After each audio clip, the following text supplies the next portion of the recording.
5 steps to weigh your options to supersize and grow your business. Sharon Horne-Ellstrom here. Our idiom for today is weigh your options.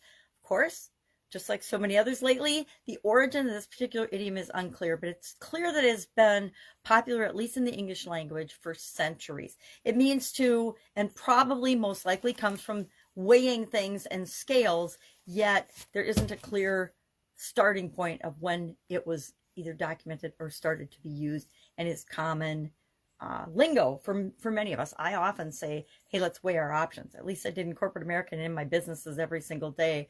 And I still use it when I'm talking to people. It's a natural part of conversation. It just means we're going to consider alternatives before we take action. We're going to study. We're going to contemplate. We're going to figure out what is the best course of action. We're not just going to jump right into it, especially as we're building and growing and supersizing our business. So of course, when I can't find the origin of an idiom, I like to have some other way of adding value. So I looked up what are the processes for analyzing options, for considering options, steps in weighing our options in order to make sure that we do choose the best alternative for us. It doesn't really talk about different ways of choosing the alternative, but I did actually, for the annual challenge today, teach and talk about the head, heart, intuition model for making quick decisions and choices among alternatives. And that's just when we think, we use our brain, we use our objective information that's available.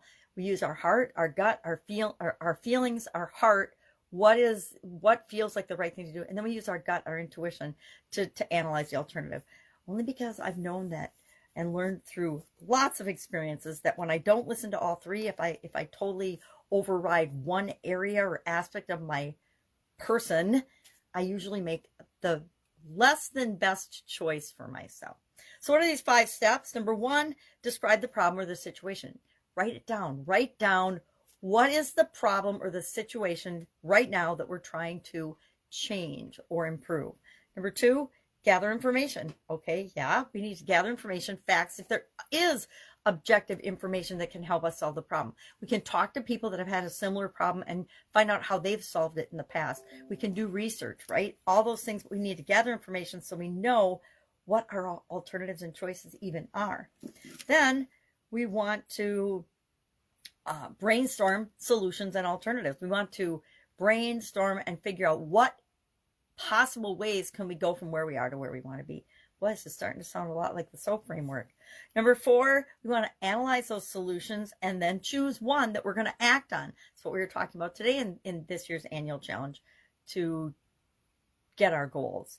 And then 5, finally, implement your solution. Do it, take action, then see what kind of results you got. Are you making progress toward what you want?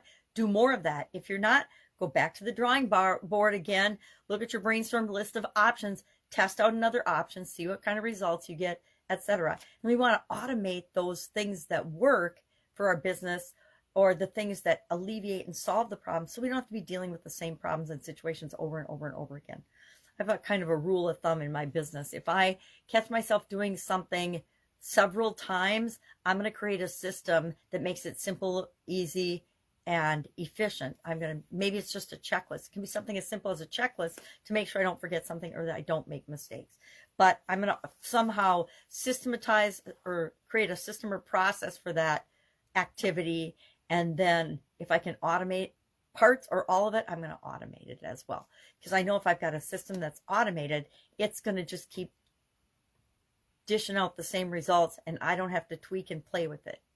All right, that's it. Love to know your experience with weighing your options. Share in the comments below what your favorite way to do that is.